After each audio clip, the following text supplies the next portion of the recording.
দেখো বন্ধুরা, এটা হচ্ছে এ। এ দিয়ে আমি তোমাদের কি শেখাই দেখো। এ দিয়ে তো অ্যাপেল হয়, বাট ছবিটা আমি কিসে আঁকছি বলো তো?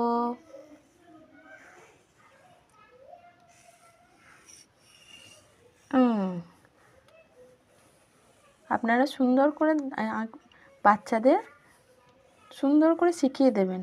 আমি যেভাবে আঁকছি সেইভাবে আঁকাবেন, তাহলেই ওরা পারবে।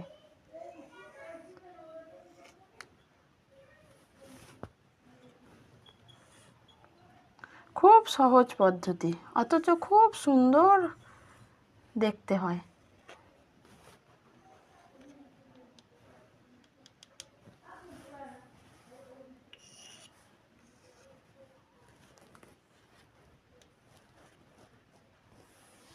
এই দেখুন বন্ধুরা, এই দিয়ে আমি একটা কিসের ছবি আঁকেছি? প্রজাপতি। আপনারা প্লিজ আপনাদের বাচ্চাদেরকে এইভাবে আঁকা শেখাবেন, তাহলে ওরা খুব সহজেই আঁকতে শিখে যাবে।